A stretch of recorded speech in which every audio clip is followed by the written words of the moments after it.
Estás escuchando Mentes Covalentes, tu podcast de química y neurociencia, con Hugo Quintela y Clara García.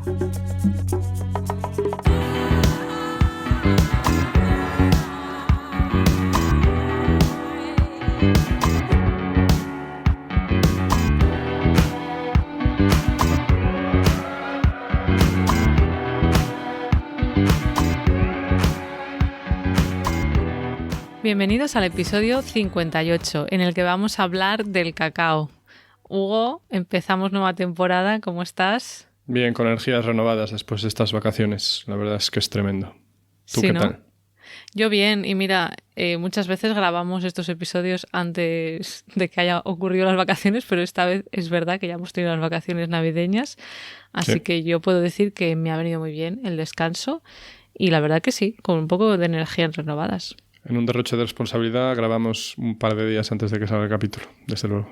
En fin, Bueno, no hemos decidido qué día sale todavía, o sea que cierto. ya se verá. Y yo creo que hemos hecho muy bien en elegir este tema del cacao y el chocolate justo después de Navidades, porque seguramente es algo que todos, bueno, no sé si todos, pero la mayoría de nosotros hemos comido estas Navidades, ¿no? Yo es que lo tengo muy proscrito en general en mi vida habitual y la verdad ¿Sí? es que me hinché. Estas Navidades compré un rollo de bombones muy grande. Se supone que era para la familia, pero al final me comí yo la mayoría. Para ti. Sí, al final. Estupendo. Tremendo. Pues antes de empezar, si te parece, vamos a escuchar el mensaje de un oyente que nos ha dejado en WhatsApp. Vamos a ponerlo. Hola Clara, hola Hugo, soy Nacho de Madrid, estoy estudiando Ciencia y Tecnología de los Alimentos y me encanta vuestro programa.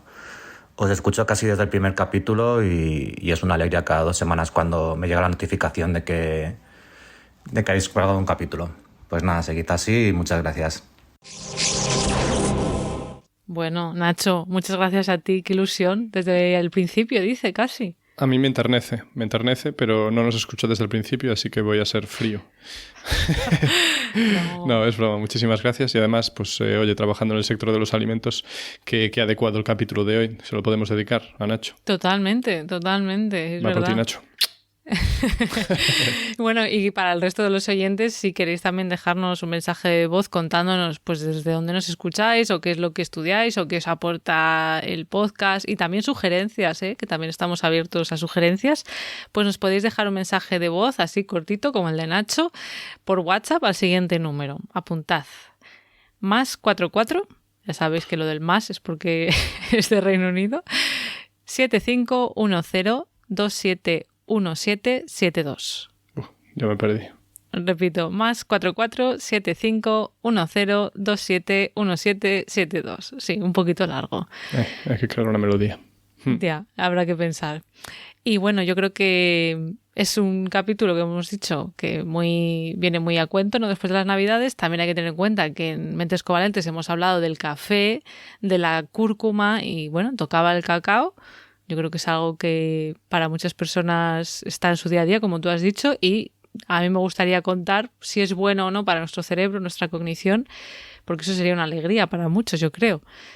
Pero antes, como siempre, yo creo, Hugo, vas a hacer un poquito de recorrido histórico, me parece. Sí, correcto. Y luego a ver si luego nos dices si es triño o no, porque estoy pensando que yo no me encargué de investigar esto. Y Eso yo no lo he mirado. ¿No? Bueno, pues no siempre nos quedará la duda.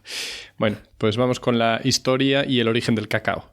El cacao, cuando comes mucho chocolate, tienes que aflojar el cinturón. Pues casualmente el cacao crece en un cinturón también, en el cinturón del cacao, que es pues un cinturón que se encuentra en latitudes cercanas al Ecuador. Vale. Y este Ecuador, pues por ejemplo en América sería como América Central, un poquito hasta América del Norte y luego hasta Brasil en el sur. En África pues es el África subsahariana y llega bastante al sur también, casi hasta Sudáfrica, también en el sur de la India y Malasia.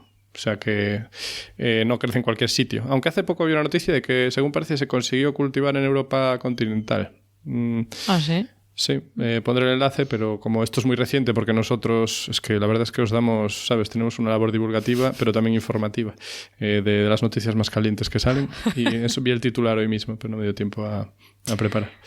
Vale, el arbolito del que sale el cacao se llama Theobroma cacao. y no tiene nada que ver con el bromo. Luego hablaré de su etimología. Y empieza a dar fruto después de unos 5 años. O sea, que tú lo plantas, esperas 5 años y ya te puedes forrar vendiendo cacao. Y el fruto del cacao, pues de 20 a 40 semillas de cacao, y un árbol da de 20 a 50 frutos. O sea, que hagamos los cálculos. Mínimo te salen 400 semillitas de cacao. Y esas semillitas de cacao son como unas habas de color blanco. Y muy desagradables porque están así cubiertas por un líquido blanco, como si fuera, no sé, cola blanca o algo así. Ajá. Vale. Y se obtiene aproximadamente 1 kilo de cacao por cada 10 frutos. O sea que tampoco te forras tanto con un árbol. Y en cuanto a la historia, los orígenes históricos del cacao pues se pueden trazar nada menos que hasta el 3000 a.C. ¿Y quién lo cultivaba? Te preguntarás. Me pregunto, sí. Pues no eran los alemanes, porque no existían. Eran los olmecas, los proto-aztecas, por ejemplo. Bueno, una de las civilizaciones más antiguas de América Central. Y pese a esto que digo, 3000 a.C., esto lo podemos trazar históricamente, pero por análisis genético sabemos que se lleva haciendo una selección artificial del cacao ya hace 35.000 años.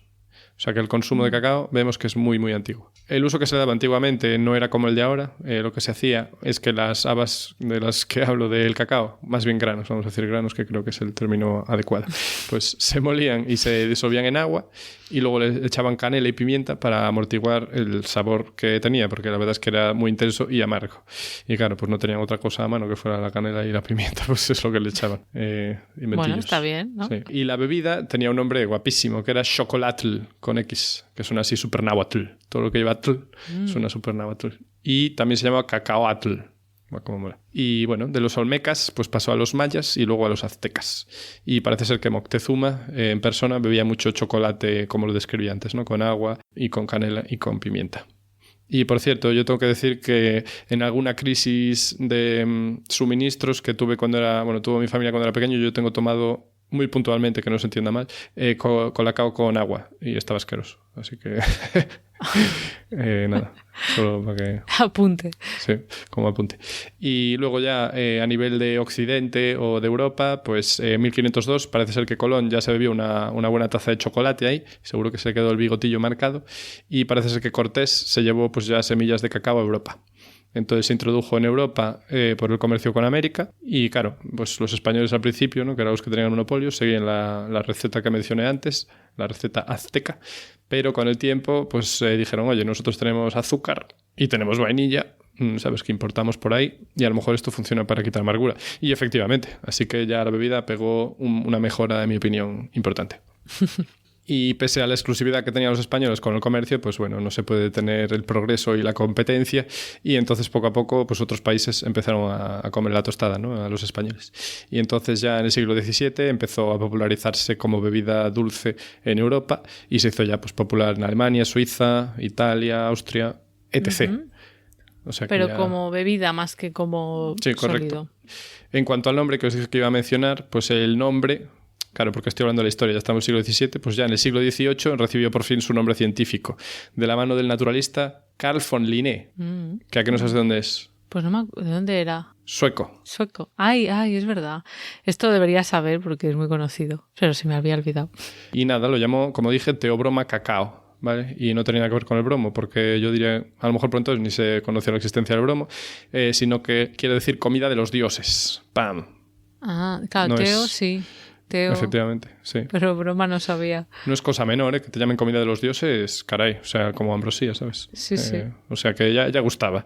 Y nada, en el siglo XIX pues ya estaba muy extendido por Europa y era una moda sobre todo de la aristocracia, porque, a ver, barato no era. Y ya empezó, digamos, la era de oro del cacao a finales de este siglo XIX, porque se introduce un nuevo método, digamos, de procesado del cacao, que era el concheado, que permitía crear una pasta de chocolate a gran escala, y dándole una calidad, digamos, aromática bastante buena. Y este método pues fue posible gracias a un aparato que inventó un señor de apellido Lindt. Ah, que ¿sí? A todos nos sonará. ¿El de los chocolates Lindt? Uno de los mejores chocolates, en mi opinión, si no el mejor. Bueno, no deberíamos hacer publicidad, pero a mí sí que me gusta mucho. No pasa nada. Luego nos dan de tapa un par de pavos. Sí, a mí es que me encanta. Y esto fue en 1879. Y Lindt, supongo que sabes de qué país es, ¿no? A ver, belga. No, los reyes del chocolate, los belgas. Buh. Joder, los belgas son muy buenos en chocolate. ¿Son buenos en chocolate? Ah, pues sí, ilústrame, porque esto no lo tengo trazado. El chocolate belga es muy conocido. Ah, sí. Pero claro, Lindt suena más a nombre alemán, ¿no? Sí, son suizos. Son suizos, claro, los suizos también, sí, es verdad. Sí, es que los suizos, madre mía, es un chocolate que es que se te cae en la baba. Bueno, y este aparato, nada, pues permitía una remezcla continua de la pasta del chocolate y lo homogenizaban ahí, pues, sabes, hasta un nivel que nunca antes había alcanzado y además lo hacían a gran escala. Y entonces así, pues, liberaba aromas de forma increíble, que hasta entonces nunca se había conseguido. En fin, y con esto ya se pudieron generar pues pastillas y tabletas de chocolate en condiciones, vamos, que lo que había antes era un poco patata. Y entonces ya pues la gente empezó a flipárselo y le empezó a añadir pues eso, leche, vainilla o a cambiar los porcentajes de manteca de cacao, que bueno, que ya explicaré un poco después de eso. Y vamos, eso hizo una explosión de recetas y manipulaciones de chocolate y empezaron a salir las guarradas que comemos a día de hoy. Que eso ya no es ni cacao ni nada. Es que me está entrando hambre y no tengo nada de chocolate en casa porque ya os dije que yo, la verdad es que llevo una dieta muy austera en chocolate normalmente. Y nada, por ejemplo, en el siglo XIX apareció la Sachertorte, que esta sí que es austriaca, apareció la barra de chocolate, el chocolate con leche, de la mano de otro grande suizo, de Nestlé. También aparecieron las mezclas, para mí, pues subversivas y muy desagradables, como la mezcla con menta. Subversiva. Sí, eso lo hacen muchos británicos. Es que a mí no me gusta. Los chocolatitos con menta. La After Eight no. Y la Sachertorte yo la probé... La probé varias veces y está rica, pero es que es muy dulce eso. A mí no me encanta la Sachertorte. No. Está bien, pero prefiero otros tipos de tarta, la verdad. Y nada, y en el siglo XX pues ya se empezó a expandir siguió expandiéndose a lo bestia ya, pues de la mano de marcas como Suchard, Lindt y Tobler. No sé si Tobler Suchard es una marca, creo que es una sola ¿Vas marca. a decir todas las marcas de chocolate? No, ya está. Es para que vean que no hacemos favoritismos. Pero bueno, es historia también del chocolate. Y nada, como estoy hablando de la historia, voy a preguntarte, ¿en qué año crees que surgió la Nutella? Tú a lo mejor no eres consumidor de Nutella, pero me consta que hay muchísima gente que es una gorda de la Nutella, que les encanta. Pues la Nutella pues será bastante reciente, porque en los años 90 se tomaba mucho, pues a lo mejor, ¿qué? ¿En los 80? Pues en el 64. Vale, no, es de antes, vale, me he colado ahí. Y ya para finalizar con la historia voy a finalizar con otro, ¿cómo se dice? Bueno, pero otro Nutella, producto. pero ahí no sigue Nutella, perdón. Ahí las dos son marcas, serían cremas de cacao con avellana, leche y azúcar. A ver, sí, yo solo la Nutella, yo solo te menciono la Nutella. La verdad que la invención de esa mezcla en concreto no sé, pero la Nutella salió en el 64, 1964. Vale, bueno, pues ya está. Vale, dando diabetes desde el 64. Y ya como última curiosidad, los huevos Kinder pues ya son del año 74. Pues para mira. que veamos un poquito, tengamos contexto, un poco de cultura. Vale. Sí, no sé si los niños aún siguen pidiendo huevos Kinder, sí. Sí, yo creo que sí. Están ahí, ¿no? Sí, y nada, voy a dejarlo ahí porque yo creo que ya el culmen del chocolate es el huevo Kinder. No, es broma, pero bueno, ahí lo dejo.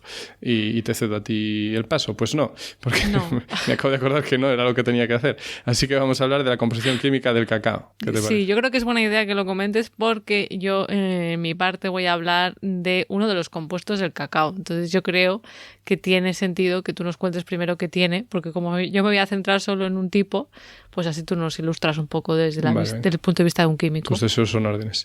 Bien, pues hablemos de la composición química del cacao. Los granos del cacao tienen entre un 50 a un 58% de grasa. ¿Vale? Wow, de los cuales la mayoría son triglicéridos. Yo creo que ya hablamos de los triglicéridos en su día. Bueno, son 3 cadenas largas de hidrocarburos coronados por un ácido. Bueno, es igual. Y la cuestión es que tiene muchas calorías. Es igual. Y nada, el que más tienen es el aceite de palma, tan denostado a día de hoy, y después el esteárico y el oleico. El oleico, pues muy amado a día de hoy. A ver, ver, el aceite de espera. A ver, sí. El aceite de palma... no se llamará así, se llamará palmítico. Sí, así. Bueno, correcto, sí, cierto. El que es como, vale, ¿cómo es? ¿Ácido graso palmítico? ¿O cómo sí, ácido palmítico. Vale, o sea, el ácido palmítico es el que está en mayor cantidad en el aceite de palma, que es el que tiene muy mala fama. Pues sí. Pero también está en la semilla del cacao junto con otros 2 que has dicho, ¿no? Te agradezco la puntualización, voy a decirlo por no decir corrección, porque tienes razón. Es ácido palmítico, que es el que está presente en el aceite de palma, muy cierto. Vale. Y eso, o sea, tenemos el palmítico, el más común, después el esteárico y después el oleico. Y estos 2 últimos a proporciones muy similares. Vale. Estupendo. Y entonces, estos compuestos quedan muy concentrados en lo que se llama la manteca de cacao, ¿vale? Que se obtiene por extrusión de los granos. O sea, se aprietan los granos de cacao cuando están ya procesados y por un lado queda el cacao seco, digamos, y por otro lado te queda la manteca. Tiene lógica, ¿no? O sea, tú lo esmagas y entonces por un lado se te va los aceititos y lo que es así líquido. Y el luego, aceitito, perdón, es lo que se usa para hacer chocolate. Sí. La manteca de cacao, ¿no? Sí, pero se usa una combinación. También se mezcla, se separa y luego se hace una mezcla pues a proporciones deseadas dependiendo del tipo de chocolate que quieras hacer, de la parte seca y de la manteca. Vale. Y un 10 a un 15% es proteína, sobre todo albúmina, que es la que está presente en los huevos, sobre todo. Y de un 2 al 4% de los granos de cacao son carbohidratos nada más, en peso. Y de estos carbohidratos, sobre todo, sacarosa. ¿Vale? Esto nos permite ver por qué el cacao es tan amargo y poco dulce cuando no le añades después cosas para endulzarlo. Es que si tomas porque cacao... no tiene nada de azúcares. Yo creo que 100% no he probado, pero 99% sí, y es como que sabe casi a madera. Jesús, a madera. Bueno, yo que sé, nunca me he comido cacho de madera, pero sabe muy amargo y muy poco dulce, desde luego. Como masticar paracetamol, vamos. Bueno, no sé. No, a mí no me disgusta, es un... O sea, sí que es amargo, pero no me disgusta. Supongo que ya tengo un paladar súper refinado y ya me gusta. Has llegado a otro nivel tú. Sí, efectivamente, como siempre. Y eso, y los azúcares, por la contra, se concentran en el cacao en polvo, ¿vale? Que es, digamos, la parte seca, la que no es la manteca de cacao. Mientras que las grasas, pues como dije, pues se quedan en la manteca. Y después, en cuanto a compuestos ya más minoritarios, porque ya visteis que la gran parte de esto es grasa y proteína, pues tenemos alcaloides, ¿vale? Uh-huh. ¿Qué son los alcaloides? Los alcaloides son sustancias que derivan de aminoácidos y que tienen átomos de nitrógeno. Y suelen ser básicos. Y nada, y en concreto tienen muchas metilxantinas. Que me dirás, ¿qué son las metilxantinas? Pues la metilxantina más famosa, ya hablamos de ella en el capítulo 4, si mal no recuerdo, y es la cafeína. Ah, vale, perfecto, ¿vale? Sí. Pero la más, la que está más presente en el cacao no es la cafeína, sino la teobromina. Que la palabra teobromina nos debería ir sonando ya. Claro, si lo has dicho antes. Porque es el nombre de la planta del cacao, ya es teobromina, no sé cuántos. Entonces, ¿qué pasa? Que cuando consiguieron aislar esta molécula, pues vieron que la verdad no sé si la aislaron del cacao o no, pero bueno, vieron que en el cacao había saco y dijeron, pues la llamamos igual que el cacao, teobromina. Pero claro, es un poco feo porque no lleva bromo. Y esto es una que lleva bromo, ¿sabes? Ya, un poco confuso el nombre. Vale. ¿Y qué pasa? Que la teobromina es igualita a la cafeína, pero tiene un grupo metilo menos que la cafeína. Ah, vale. Son como hermanas o primas. Y las dos son derivadas de la purina. ¿Te acuerdas de la purina que hablamos de ella en el último capítulo? Sí, por lo del ADN... Muy bien, sí. Sí, de los perritos. De la purina derivan las bases nitrogenadas que componen el ADN, las bases adenina y guanina. Entonces, bueno, pues son de la misma familia, todo queda en familia. Y en los granos de cacao hay en peso nada menos que de un 2 a un 3% de teobromina. Y la teobromina tiene unos efectos similares a la cafeína, pero menos potentes. Y también dan sabor amargo. Así que ahí tienes. Ahora estoy confusa, porque se supone que el chocolate, al menos, tiene un poquito de cafeína. Correcto, también tiene cafeína, pero bastante menos que teobromina. Pero sí, también tiene cafeína, como dijimos también en el capítulo 4. Creo que deberíais, queridos oyentes, repasar el capítulo 4 para cerrar el círculo. Y luego, otros compuestos minoritarios o más minoritarios son los polifenoles, que, bueno, siendo minoritarios, si lo consideras en el peso seco del grano de cacao, llegan a suponer hasta un 15% del peso y están presentes en unas concentraciones equivalentes a los tés, el vino u otros vegetales, ya en el producto final. Y le dan esas propiedades, de nuevo, amargas, o sea, más compuestos que dan amargor, por eso es que es tan amargante esto, astringentes, o sea, que te retiran el agua, y también le dan cierto sabor afrutado y aportan antioxidantes. Que de los antioxidantes ya hablamos. ¿En qué capítulo era? Ay, no me acuerdo. En el del café también, creo, ¿no? Sí, yo creo que también. Uf. No dejéis de escucharlo. Puede ser. Bueno, habíamos dicho que en general las propiedades antioxidantes son sobre todo porque se comen radicales libres. Digamos que tiene unas moléculas que se sacrifican y reaccionan con los radicales libres para que no seas tú quien reacciona con esos radicales libres y evitan que te oxides. El resumen. Porque aquí no vamos a repetir las cosas. Escucháis el capítulo 4 si queréis. Vale. No vamos a repetir las cosas, pero lo acabo de repetir un poco. Sí, hombre, no, pero con mucha menos profundidad. Sí. Y nada, se pierde de estos polifenoles, claro, dijo que había un 15%, pero es que se pierde bastante durante la fermentación y el tostado, o sea, durante el procesado de los granos de cacao. Vale. Y nada, y dentro del grupo de los polifenoles, el más quizá ubicuo es el de los flavonoides, que tienen unas propiedades... vamos a decir, muy interesantes para el ser humano, como probablemente nos expliques después. Y solo mencionar, yo creo que los flavonoides ya salieron, pero no estoy seguro. Bueno, los flavonoides derivan de las flavonas. O sea, yo creo que eso es de cajón, ¿sabes? Y, Bueno. y en cuanto... Las conocidas flavonas. Yo no sé Sí. muy bien qué son las flavonas. Nada, pues químicamente la estructura, creo que vamos a mencionarlo por enésima vez. Un anillo bencénico, creo que ya lo tenemos que ver, y si no lo tenemos que ver, pues hay que preocuparse ya, ¿eh? Oyentes.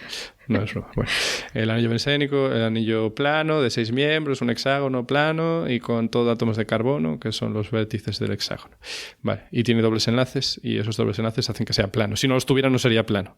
Pero bueno, Vale. el caso es que ese anillo bencénico se fusiona con otro anillo, se fusiona, o sea, comparten un lado, así que tienes dos hexágonos pegados el uno al otro. Como un Y ese- adosado. ¿Perdón? Como los adosados. Ah, como un adosado, correcto. Para que se Sí, lo como un imagine la chale gente, como adosado. comparten Vale, un una poco pared. ahí. Pared, Vale, ¿vale? buena metáfora. No, analogía más bien. Bueno, no sé, habría que mirar la diferencia entre analogía y metáfora. Ya, siempre me lío con eso yo. La cuestión que este anillo con el que está fundido, pues uno de los átomos de ese hexágono es un oxígeno. Vale. Ajá. Vale. Y después, en otro de los vértices del hexágono, digamos, de ese otro anillo, pues tenemos una acetona. Y después hay variaciones. La acetona puede ir cambiando de sitio, entonces tienes distintos tipos de flavonoides y no sé qué, pero bueno, que son una familia muy importante de compuestos orgánicos y se consideran polifenoles porque derivan de los mismos. Porque los Vale. polifenoles, recordemos que eran anillos de benceno que tenían grupos OH. Y entonces, pues uno de esos OH al final forma ese nuevo anillo al que está adosado, como dijiste tú, el anillo bencénico. Y ya voy a parar porque vale más una imagen que 1000 palabras, pero esto es un podcast, así que formato equivocado. Y nada, ya te dejo a ti, Clara, que nos expliques Vale, estupendo. propiedades de estos compuestos o de los que sea menester. Sí, pues de estos. Me ha venido muy bien esta explicación última de casualidad. los flavonoides. Muy bien, muy bien. Yo voy a hablar más, pues eso, de propiedades potencialmente saludables del cacao, ¿vale? Y es que en los últimos años pues sí que ha habido indicios, estudios de que el cacao y productos derivados del cacao, como puede ser el chocolate, podrían tener beneficios cardiovasculares, pero también efectos de neuroprotección. Yo, como ya sabéis que me centro más en el cerebro, pues me voy a hacer más énfasis en lo de neuroprotección y función cognitiva, pero a la vez vamos a ver que también tiene que ver con los beneficios cardiovasculares. Es como que una cosa alimenta a la otra. Y se suele atribuir estas propiedades del cacao a su alto contenido en flavonoides, que es lo que se ha estado contando. ¿Casualidad? No lo creo. Y es que en los estudios epidemiológicos pues se sugiere que una ingesta regular de flavonoides, ahora ya hablo de flavonoides en general, ya no de cacao en particular, podría estar asociada a una mejor función cognitiva, a un menor riesgo de demencia y a una menor prevalencia en la población de deterioro cognitivo. El porqué de por qué estos flavonoides podrían conferir protección cognitiva, pues todavía no está 100% claro, ¿vale? Y por supuesto, una cosa que tenemos que tener clarísima, en este podcast yo creo que la gente lo tendrá, es que para hacer algún efecto en el cerebro, los flavonoides, en este caso los flavonoides del cacao, tendrían que ser capaces de llegar al cerebro. Que esto lo hemos hablado el alguna problema vez. de siempre, sí. Recordemos que nuestro cerebro está protegido por una especie de muralla que no permite entrar a posibles invasores, y esa muralla es la querida barrera hematoencefálica, de la que hemos hablado alguna vez. Dios la bendiga. Y yo digo muralla, Hugo, pero es muralla Porque estás muy arquitectónica. exacto, Sí. por su función.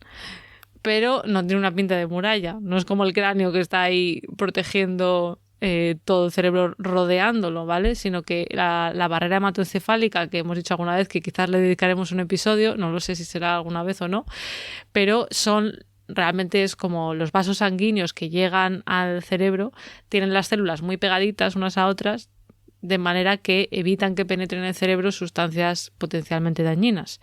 Aunque... Ojo. O sea, sí, que es como... realmente no es una membrana que lo rodea ni nada así. Buah, yo creí que era en plan las meninges. Yo, la verdad es que sí, Claro, me imaginaba no, un poco no. así. Qué ignorante. Ah, mira que bien. No, de hecho, justo ahora que has dicho que éramos un podcast también de novedades y de información, no la puedo informar muy bien, pero ayer mismo, según estamos grabando esto, vi que hay una noticia nueva de una nueva parte del cerebro que no se conocía, que es como que está justo rodeando el cerebro. ¡Oh! Por debajo de las meninges, que yo creo que habrá que hablar de ello en algún momento. ¿Pero qué pasa? ¿Nunca habían abierto un ser humano para ver las partes? Yo ¿o qué? no sé, a lo mejor es una cosa que no se ve a simple vista. Ya, me O... imagino. No lo sé, pero bueno, yo voy a seguir con los flavonoides. Vale, bien dejado ahí el apunte. Sí, es que me ha parecido interesante. Bueno, entonces efectivamente sí que se ha visto que algunos flavonoides como la catequina y la epicatequina, que están presentes en el cacao, pueden cruzar la barrera hematoencefálica, ¿vale? Vale. Así que eso ya nos indica que es posible entonces que haga algún efecto en el cerebro, al menos, si por lo menos pueden llegar, ¿vale? Vale. Y inicialmente se pensó que los efectos beneficiosos de los compuestos polifenólicos que tú has mencionado se debían a su acción antioxidante, que es lo que has comentado tú que pueden hacer, ¿no? Y esto puede ser así, depende de cuál sea el efecto, ¿no? Porque tienen muchos efectos beneficiosos. Pero debido a las bajas concentraciones de los flavonoides, en concreto, que se pueden encontrar en el cerebro, se piensa que es poco probable que los efectos positivos, potencialmente positivos, que se pueden encontrar en cuanto a cognición se deban a eso en concreto, ¿vale? O sea, para otras cosas sí que podríamos decir, vale, pues sí, estos compuestos polifenólicos tienen propiedades antioxidantes que son beneficiosas, pero en el cerebro no habría lo suficiente como para decir esto nos está solucionando algo. Entonces, ¿qué es lo que se propone? ¿Qué está pasando? ¿Qué está pasando? Sí, vamos a descubrirlo. Pues se ha propuesto que los efectos neurobiológicos de los flavonoides podrían deberse a que confieren protección a neuronas vulnerables de muerte celular o que les pase algo, y podrían mejorar la función neuronal también, o sea, neuronas que estén funcionando, pero que mejorarían su función, y estimular vías de señalización, o sea, que serían una cascada de moléculas que están implicadas en la supervivencia de las neuronas y también en memoria. Así que vemos que hay bastantes cosas que podrían estar pasando. Y luego también me parece interesante destacar el hecho de que los flavonoides dentro del cerebro se han encontrado no en todo el cerebro, sino en estructuras particulares que son cruciales para el aprendizaje en la memoria. Como puede ser el hipocampo, que lo hemos mencionado alguna vez. De hecho, en el episodio que entrevistamos a Lluís Fuentemilla nos habló del hipocampo, es una estructura muy importante para la formación de nuevos recuerdos. También se han encontrado en la corteza cerebral, en el cerebelo y en el núcleo estriado, ¿vale? Y además de ser importantes para la memoria y el aprendizaje, estas áreas casualmente, realmente no, pero bueno, son estructuras particularmente vulnerables a los efectos del envejecimiento y de la neurodegeneración. O sea que por eso... Necesitan más protección. Ojo. Necesitan... Quiero decir, el hecho de que sean vulnerables hace que muchas enfermedades neurodegenerativas o en el envejecimiento normal, pues oye, la memoria quizás no esté igual de bien, ¿no? Y exactamente, los flavonoides pues parece que se pueden encontrar en esas zonas, así que podría ser que hicieran algún efecto positivo. Y además se ha visto que en áreas relacionadas con la memoria, como el hipocampo que comentábamos, los flavonoides promueven la expresión de algo que alguna vez he llamado como abono para las neuronas, que son los factores neurotróficos. ¿Te suena haberlo mencionado yo? ¿No? Ya no me bueno, acuerdo. pues hay uno en concreto que es muy importante, que es el que se llama BDNF, que viene del inglés Brain Derived Neurotrophic Factor. Entonces, bueno, pues digo que son como abono porque realmente ayuda a formar nuevas neuronas, lo que se denomina neurogénesis, también a que sobrevivan las que ya están y a formar nuevas sinapsis. O sea, que si fueran plantas sería pues que salgan nuevas plantas, a que las que están estén ahí y nuevas yemitas para nuevas ramitas y florecitas. Ay, qué monas, sí. Así que bueno, vemos que sí que hay evidencia de que esto también pueden contribuir, ¿vale? Los flavonoides. Así que, bueno, interesante. Y parece que cada vez hay más evidencia en animales, al menos, de que los flavonoides efectivamente podrían promover beneficios cognitivos gracias a todos estos mecanismos celulares que hemos comentado. Pero hay que ser precavidos porque, claro, no todo lo que se encuentra en animales siempre ocurre en humanos, no igual, puede haber diferencias. Y luego, por último, también se ha propuesto que los efectos neurocognitivos de los flavonoides también podrían deberse a efectos cardiovasculares, que es lo que he comentado antes de que una cosa alimenta a la otra. Se ha visto además que el consumo del cacao y de chocolate resulta en la vasodilatación. O sea, que se dilata, los vasos se pueden contraer, ¿no? Sí. O dilatar, los vasos sanguíneos. Vale. Y si se dilatan, pues eso contribuye a mantener un flujo sanguíneo normal, a tener una presión sanguínea saludable, a que el cerebro esté todo bien irrigadito y no haya riesgo de un accidente cardiovascular también, ¿no? O sea que es lo contrario, el alcohol hace lo contrario, ¿no? Creo que es un vasoconstrictor, así que si te bebes licor de chocolate... bueno, no especulemos. Vale. Y por último quería decir por qué pasa esto, ¿no? ¿Qué hace que los flavonoides puedan llegar a tener estos efectos de vasodilatación? Bueno, pues se ha visto que por lo menos algunos, como la epicatequina, producen estos efectos gracias a que aumentan la biodisponibilidad del óxido nítrico, que yo creo que has hablado de él, ¿no? Que tiene una función vascular muy importante. Hablaste de él en un episodio... ¿Del nitrógeno o de qué era? Ah, no, hemos hablado del óxido... Del gas de la risa. Claro. El gas de la risa, que era el óxido nitroso, era. Sí, correcto. ¿Y qué más? Y nada, lo que sugiere la evidencia es que de manera indirecta pues los flavonoides podrían ayudar eso, a mantener el cerebro sano y correctamente irrigado, además de ese efecto de abono y de neuroprotección. Así que esta sería mi primera parte que quería comentar de qué se ha visto que pueden hacer los flavonoides, ya que los están presentes en el cacao, y luego comentaré los estudios que hay ya en humanos con cacao, a ver qué pasa, ¿no? Más allá de los mecanismos moleculares. O sea, que triple efecto positivo, en principio. En principio sí que, spoiler de la siguiente sección, es que sí que hay evidencia de posibles efectos positivos, pero bueno, ya veremos poco a poco. Y yo creo que ahora tú, si quieres, nos puedes contar más cosas, sí, porque tienes muchas cosas que contar hoy. Bueno, no, tampoco nos precipitemos. Bien, no engañemos, no fomentemos la semilla del engaño. En la actualidad, actualmente se produce chocolate en muchos países, como podemos pensar, y los centros de producción del cacao cambiaron mucho desde cómo funcionaba antes. Ahora ya no se produce principalmente en, vamos a denominarlo, América Latina, sino que es Costa de Marfil, Ghana, Indonesia, Nigeria, Brasil, Camerún, Ecuador, República Dominicana y Papúa Nueva Guinea. Estos son los principales productores. Muchos países. Y como ves, sí, no hay muchos latinoamericanos. Y nada, también se produce pues Madagascar, Malasia, México, islas caribeñas, en fin, que se desplazaron los centros de producción de cacao, ¿no? Porque como ya dije, crece en el cinturón de cacao. Y pues eso, para que nos hagamos una idea, Costa de Marfil, Ghana, Indonesia y Nigeria producen más del 70% del cacao que se produce en el mundo.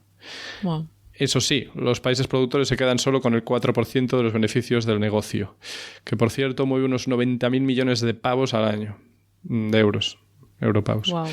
Y se producen entre 4,7 y 6 millones de toneladas anuales de granos de cacao. Muchos. Ahí está la cifra. Muchos, sí. Es lo que se me pasó por la cabeza. Vale, y ahora vamos a hablar un poquito de cómo se procesa el cacao.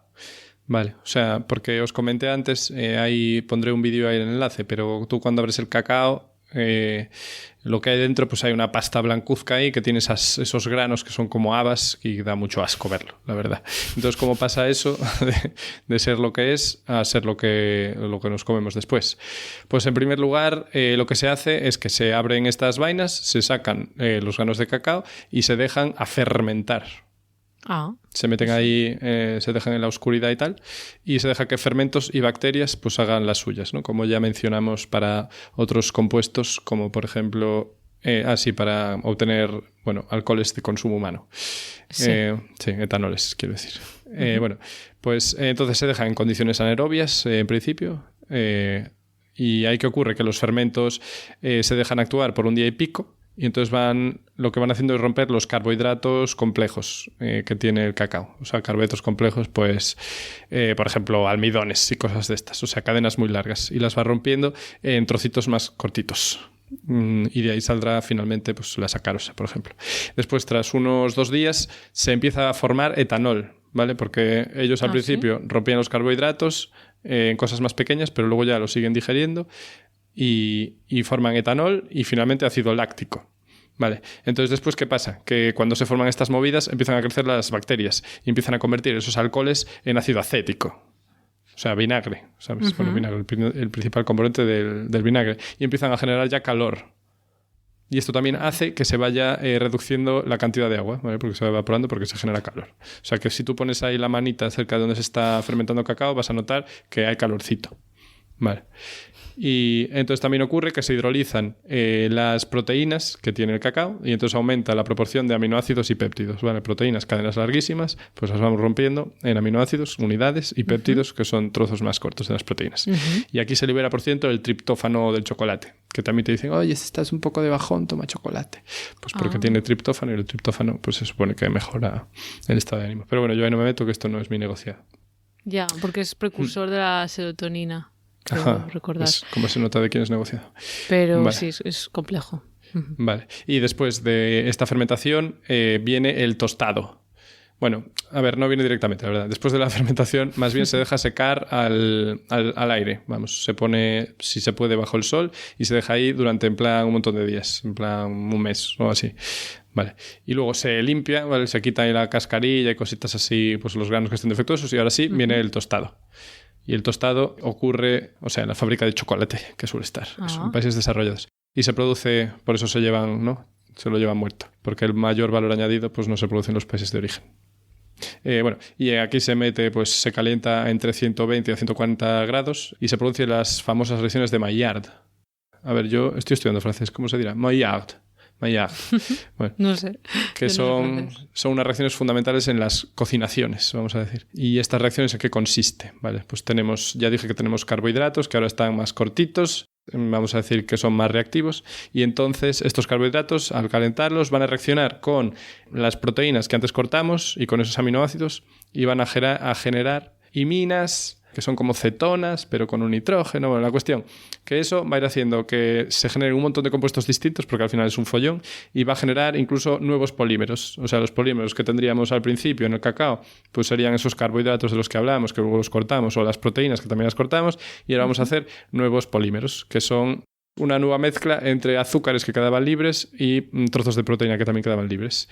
Y esto es fundamental para el sabor. Aquí se generan un montón de aromas y también esos colores marroncitos, ¿no? Que también vemos cuando cocinamos, yo que sé, caramelizas tu cebolla en la sartén, ¿no? Pues esos tonos amarillentos y tostados pues vienen de esa formación de polímeros. También se ve en las patatas fritas, por ejemplo. ¡Ay, qué ricas! O en las carnes, ¿no? Cuando cambian esos colores. Bueno, pues eso, que al final es una reacción entre las cetonas de los azúcares y las aminas de los aminoácidos. Si no fuera por eso, no estaría rico.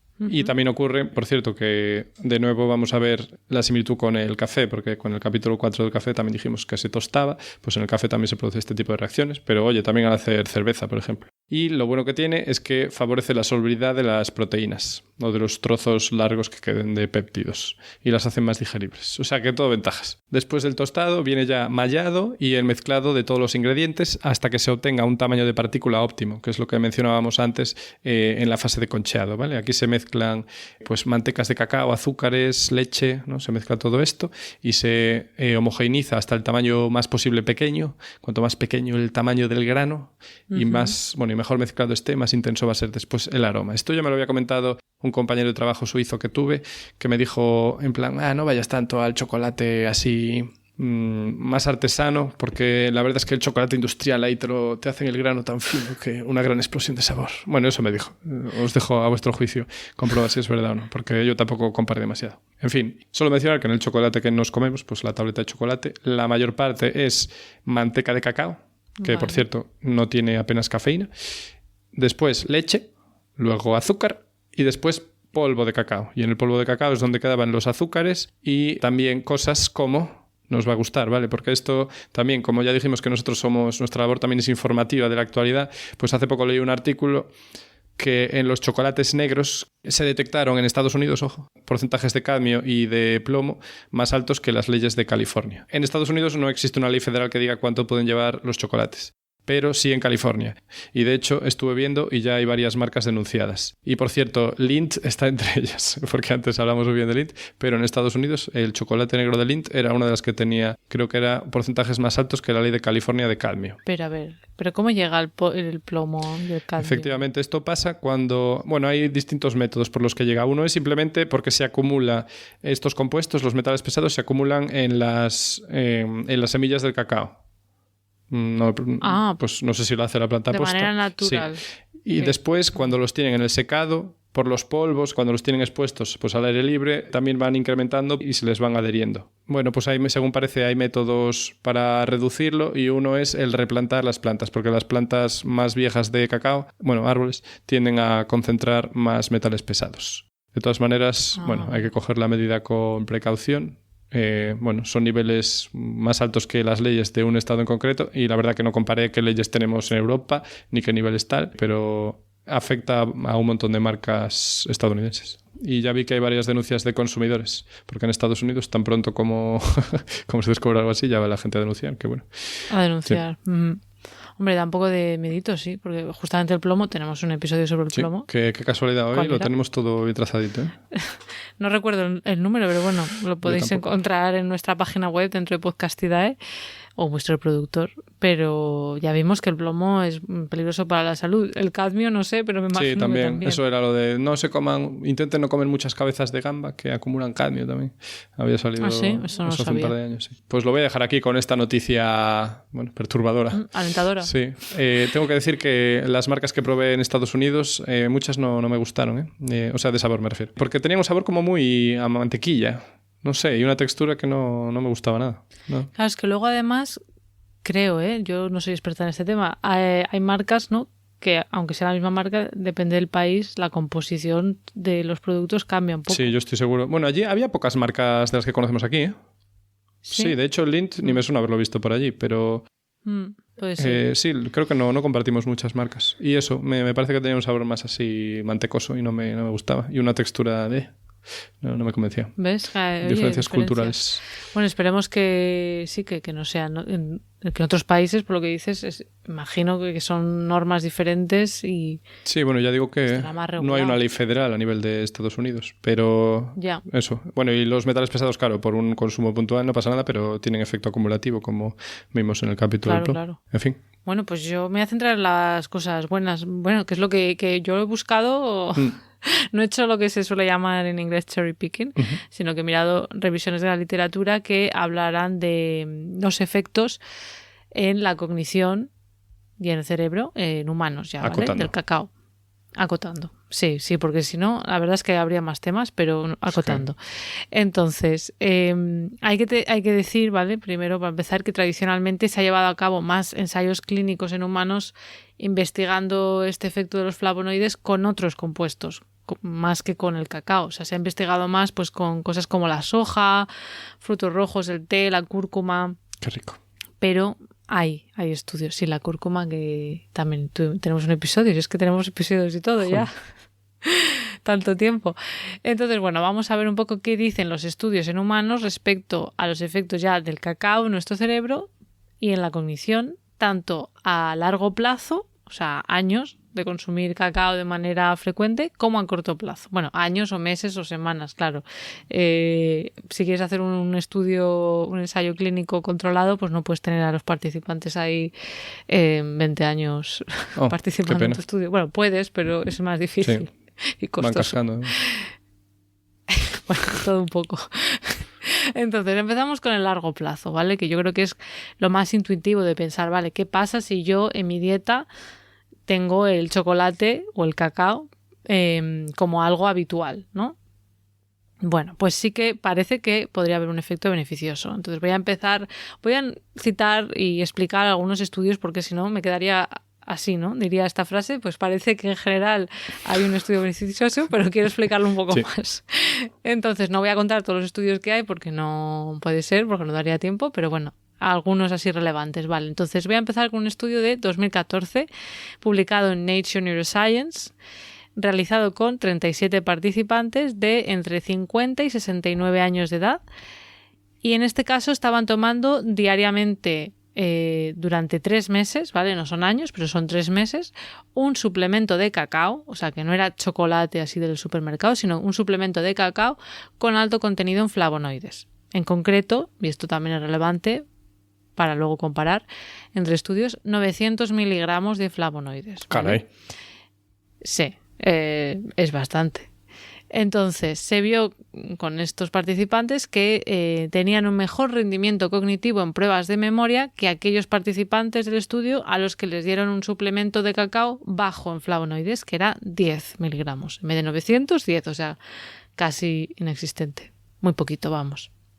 Y entonces vieron ese efecto en la cognición, en la memoria en concreto. Y además encontraron que en el grupo que tomó el suplemento con alto contenido en flavonoides había una correlación entre una mejor puntuación en la prueba de memoria y un mayor volumen sanguíneo cerebral. O sea, miraron las dos cosas y estaba correlacionado, lo cual pues va en la dirección de que pues tiene que ver, ¿no? Lo que decíamos antes, lo de que promueve pues una salud cardiovascular y que llegue bien la sangre al cerebro, etcétera.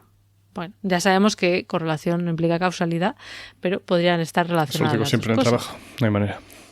Sí.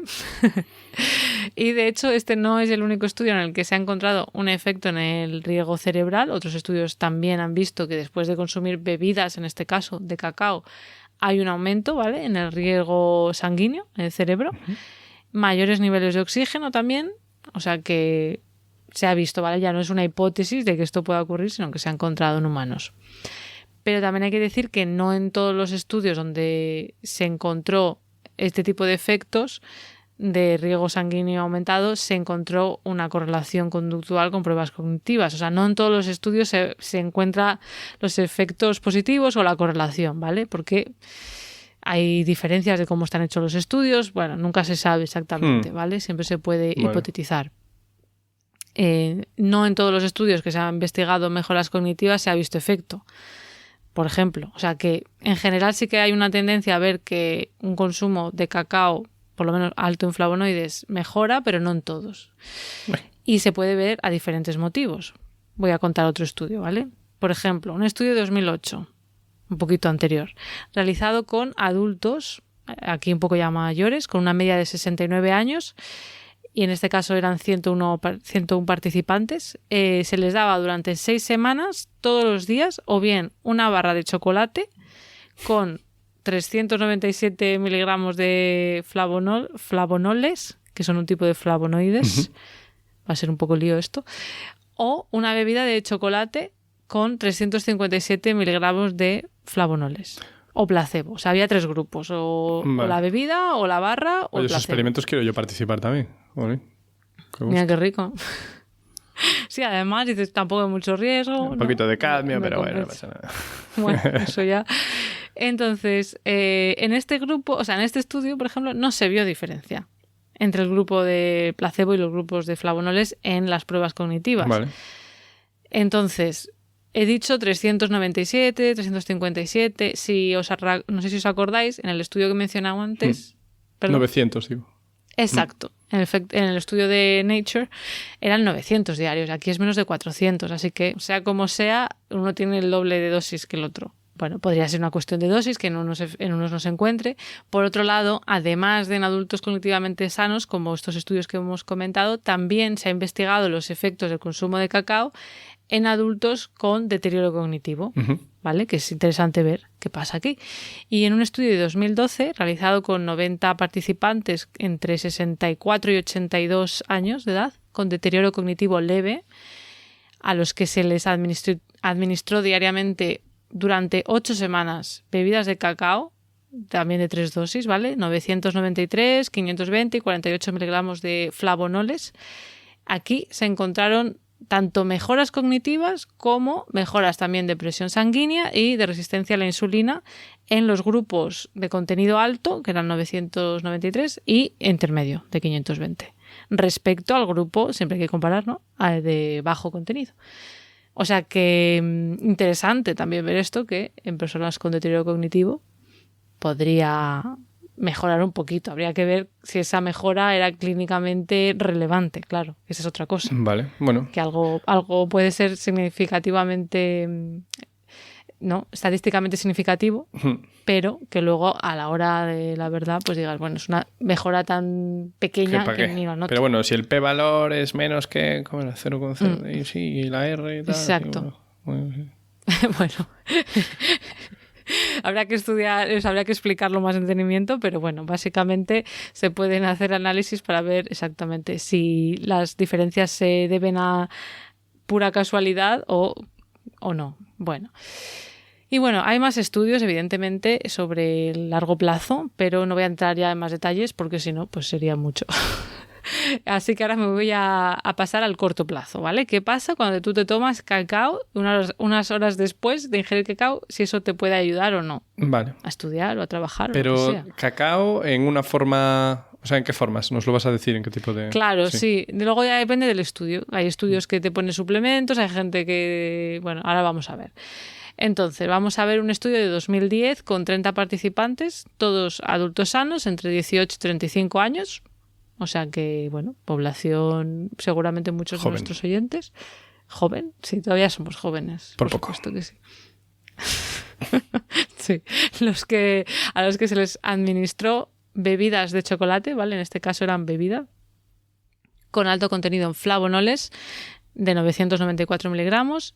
Luego habría también intermedio, nivel intermedio de flavonoles que sería 520 en este caso, y bajo 46 miligramos. Pero en este caso no cogieron a diferentes grupos y se les dio diferentes cosas, sino que todos ellos, en algún momento del experimento, del estudio, tomaron las diferentes dosis. Hay que separar, hay que dejar unos mínimo 3 días entre uno y otro para que no afecte los resultados, pero es una manera muy chula de hacer un estudio porque tú eres tu propio control de ti mismo y tú sigues siendo tú. Como la vida real. Cómo reacciona tu cuerpo. Exacto. Entonces aquí se vio durante una serie de pruebas cognitivas que estaban diseñadas para inducir fatiga cognitiva, o sea, estabas ahí durante un rato como con muchas tareas, pues se vio que cuando tomaban las dosis altas e intermedias, estos participantes mejoraban comparados con el grupo, bueno, con la dosis control, digamos, de baja dosis, en una de las pruebas que consistía, me parece una prueba terrorífica, en ir contando hacia atrás, restando 3 o 7 números. Eso lo hago yo para quedarme dormido, restando hacia atrás de 3 en 3. Mira, es verdad, no me acordaba. Pues yo eso, como nunca lo practico, lo haría fatal. Sí, pues al si principio tomas cuesta. chocolate, cuesta. Si tomas, cacao con altos niveles de flavonoles, pues mejoras un poco, parece ser. Vale, y con bajo no mejora nada entonces. No, con el bajo no. Claro, con 46 miligramos Que no. me parece curioso, porque claro, si hay teobromina y un poquito de cafeína... Debe ser tan poquito eso que no te hace... De todas maneras, estás comparándolo, en este caso, con las dosis altas, no con no tomar nada. Que a lo mejor si lo comparas, tomar el nada, grupo... sí. En este caso, en otros sí que había Cierto. placebos en algún... Es que depende mucho del estudio. Entonces, este es uno de los estudios que nos dice, bueno, al poco rato ya de tomar el chocolate parece que ayuda. Luego, en otro estudio muy similar, un año después, 2011, con 30 adultos jóvenes también, se vio que 2 horas después de ingerir el suplemento de cacao, en este caso 770 miligramos de flavonoles, mostraba mejor memoria, pero también tiempo de reacción, o sea, que eres más rápido en contestar a las preguntas, no sé exactamente qué prueba cognitiva era, y luego también función visual, o sea, que también tenían como mejor... no sé, veía mejor contraste, Mira el etcétera. Instagram. Por ejemplo. Y en este caso era, pues, en estos participantes comparados con los que estaban ingiriendo chocolate blanco que no tiene prácticamente nada de flavonoides. Qué rico. ¿Vale? Creo que nada. Sí, la verdad que Está está muy entrando rico. un hambre. Chocolate blanco. Y luego ya en un estudio más reciente, ¿vale? De 2020, con más participantes, también 98, entre 18 y 24 años, muy jovencitos, se midió si había beneficios en memoria y en estado de ánimo 2 horas después y, bueno, aquí compararon barra de chocolate, que también me parece interesante, porque ahora ya era una barra de chocolate negro de 35 gramos, comparado con la misma cantidad de chocolate blanco, pero vamos, una barra normal, que no era un suplemento especial que tenían ellos, ¿vale? Y en este caso se vio que chocolate negro estaba asociado con mejor memoria, pero no ayudaba con el estado de ánimo. O sea que ahí no. O sea que lo de Harry Potter era mentira. Cuando venían ahí no sé qué los pasaba. dementores. Y decía, ay, toma de chocolate, que te pones mejor. Ah, sí, decían Sí. eso. Es que no, yo Harry Potter vi la primera película y me leí un libro. ¿Esto en qué película es? La tercera. Bueno, el libro tercero. No, el libro tercero. No, el libro. No la película. Vale. No soy fan yo de Harry Potter. Así que bueno, también se ha visto efectos con chocolate normal comercial, ¿sabes? O sea que algo está hace. bien. Perdón, tengo una nota que me acabo de acordar. Ahora que estás comparando chocolate negro con chocolate blanco, no me acuerdo si dije antes con lo del cadmio y el plomo, que esto era en chocolate negro. Porque cuando tiene más cacao, sí lo dije. Sí, ¿no? creo que sí que lo dijiste. De todas maneras, es verdad que lo de chocolate negro es como, no sé a partir de qué porcentaje. O sea, creo que es un término que se usa, pero que no... Bueno, en este caso creo no que sé era si del está muy 60 fino. para arriba. O Para 70, arriba, sí, vale. por ahí. Vale. Bueno, entonces en general vemos que se ha visto también efectos a corto plazo, pero de nuevo también hay estudios que no encuentran efectos, como un estudio realizado en 2013, en el que en este caso eran participantes entre 40 y 65 años, se les dio cacao con 500 miligramos de flavonoles y se hizo pruebas de memoria de atención y no se vio este efecto. O sea que hay veces que no se encuentra. Pero bueno, voy a mencionar la limitación que los mismos autores explican, y es que en este estudio les dieron una comida a mitad del estudio. Les dieron una comida que no era cómete lo que tú quieras, sino que era o una ensalada o un rollito de pollo. Joder, pero que... ¿cómo los tratan? Madre mía, madre. Sí, verdad, a mí nunca me han dado por participar en un estudio. Pero bueno, no me han dado comida. Entonces ellos argumentan que podrían camuflar los efectos del cacao, de los flavonoles del cacao, porque bueno, al final cuando comes pues también pasan cosas, claro, en tu cuerpo. Se convierte en caca. Que no sé, del riego sanguíneo, yo qué sé. También no es lo mismo comerte pollo que ensalada, ¿sabes? Yo qué sé. Es que, No lo es sé. que Tampoco mal estudios un hechos poco complejos. Bueno, pero es interesante que tuvieran esa variable en consideración. No sé por, sí, pero no sé por qué, o sea, es una consideración a posteriori, en plan, no te ha salido lo que tú esperabas y dices, ¿por qué ha podido ser? Y dices, pues a lo mejor no fue tan buena idea darle la comida esta, ¿sabes? No es una variable que investigaron. Ah, no era en plan, oye, vamos a ver qué efecto tiene la comida entre les medias. dieron, no sé por qué consideraron que era buena idea darles comida, supongo para que estuvieran más motivados, no lo sé. Más motivado. Uy, una ensalada, ¿cómo me motivas? No lo sé, tampoco quiero faltar al respeto a estos investigadores que no los conozco y no lo sé. Vale. Tendríamos que hablar con ellos y preguntar cuál fue el motivo, ¿sabes? No me lo he leído tan en detalle. Llevaba espárragos. Exacto. Vale. Entonces, bueno, esto es un poco algunos de los estudios. Y en el caso de estos efectos agudos a corto plazo del cacao, claro, se cree que sería más a los efectos del cambio en el flujo sanguíneo y no tanto a los efectos neuroprotectores, claro. Porque, claro, esto así en 2 horas no hace magia, ¿vale? El abono de las neuronas. Entonces, bueno, seguramente sería por el tema del riego. Por eso digo que a lo mejor lo de la digestión depende de qué comas, yo qué sé. Claro. La somnolencia que te da comer, en fin.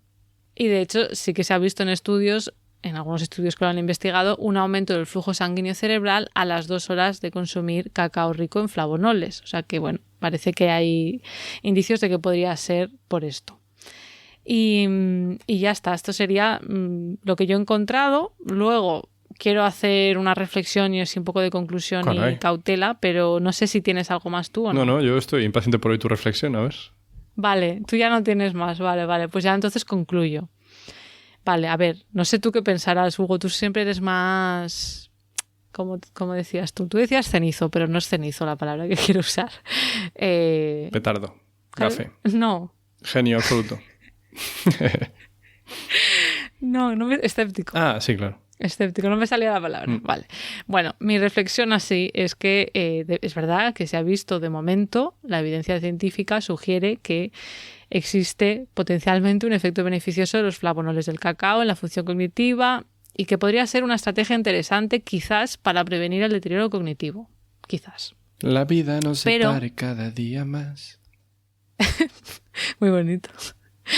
Pero hay que poner una nota de calma, de cautela. No vayamos a fliparnos, a ponernos todos a comer chocolate como si no hubiera mañana, ¿vale? Hay que reflexionar un poco. ¿Por qué? Bueno, ya he dicho que no he citado todos los estudios, pero bueno, unos cuantos. Ya hemos visto que yo he ido diciendo todo el rato, a lo mejor he sido un poco pesada, pero he ido diciendo el número de participantes de manera muy intencional. Porque, no sé si te has fijado, variaban entre 30, 40, como mucho 101. ¿No? He dicho en uno. Entonces son unos estudios, digamos que con un número de participantes modestos. No es en plan 1000. No. Tampoco quiere decir que no sirvan para nada, pero bueno, es modesto. Entonces también hemos visto que hay resultados mixtos, que a veces se encuentra, a veces no. Se puede hipotetizar por qué ha sido, pero bueno, ahí está. No en todo se ha visto ese efecto beneficioso y digamos que haría falta más estudios para aumentar la robustez de la evidencia científica. Esto no lo digo yo, lo dicen ellos mismos cuando te lees una revisión de la literatura. Entonces, es interesante, pero está en una fase preliminar.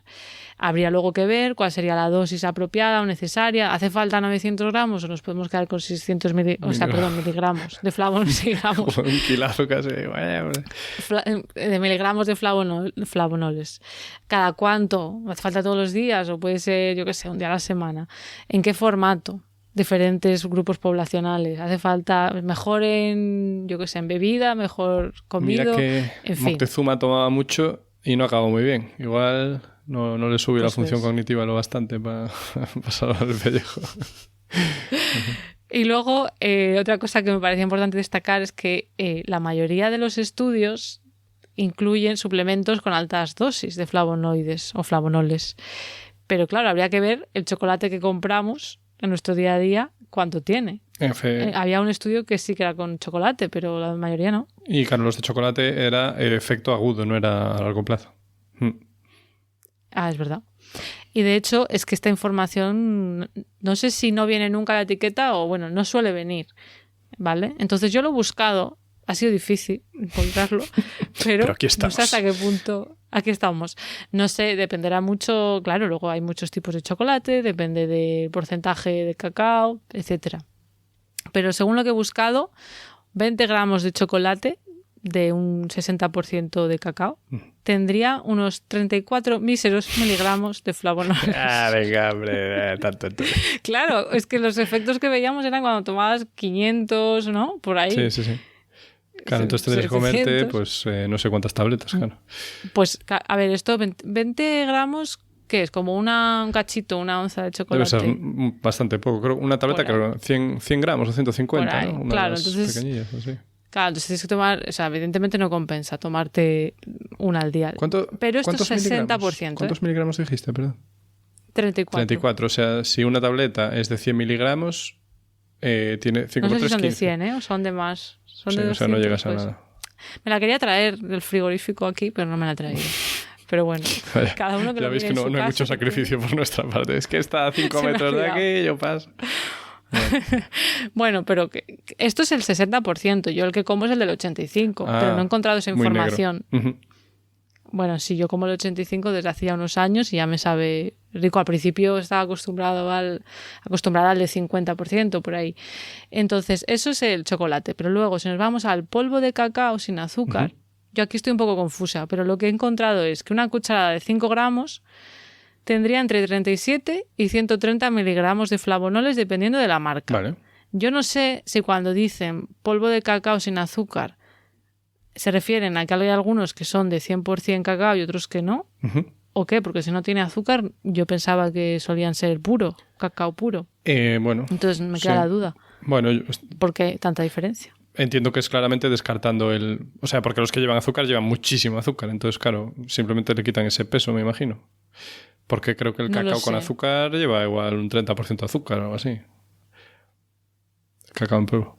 Ya, pues es que entonces yo no sé por qué hay tanta diferencia, pero bueno, yo creo que puede ser una buena opción para aumentar el contenido de flavonoides. Si tú te notas ahí renqueante en flavonoides, desde luego, parece una buena idea. Y claro, luego la última reflexión, Hugo, que yo quería hacer es que tú ya mismo lo has dicho al principio, que tiene mucha grasa el cacao. Y luego además el chocolate, depende de con cuánto porcentaje de cacao lo tomes, también lleva azúcar. O sea, mucho o menos según el porcentaje de cacao. O sea, que no es una opción súper saludable para estar aquí inflándose a chocolate, ¿vale? Porque es que es el riesgo de estos estudios que si lo tomamos un poco a la ligera parece que esto es lo mejor. Y claro, hay que tener en cuenta que el cacao no es la única fuente de flavonoles. También están en manzanas, en uvas rojas, en brócoli, en cebolla, en té verde, té negro y en más.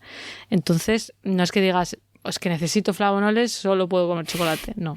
Puedes aumentar come brócoli, desgraciado. variedad. Sí. Exacto. No sé, ahora mismo no sé cuánto porcentaje, sabes que puede ser que el cacao tenga bastante más, pero bueno, que no está solo ahí. Entonces, un poco una llamada a la cautela de que, bueno, que puede ser interesante de vez en cuando un poco de chocolate así, sobre todo si es oscuro, pues más sano, o cacao en polvo 100% puro.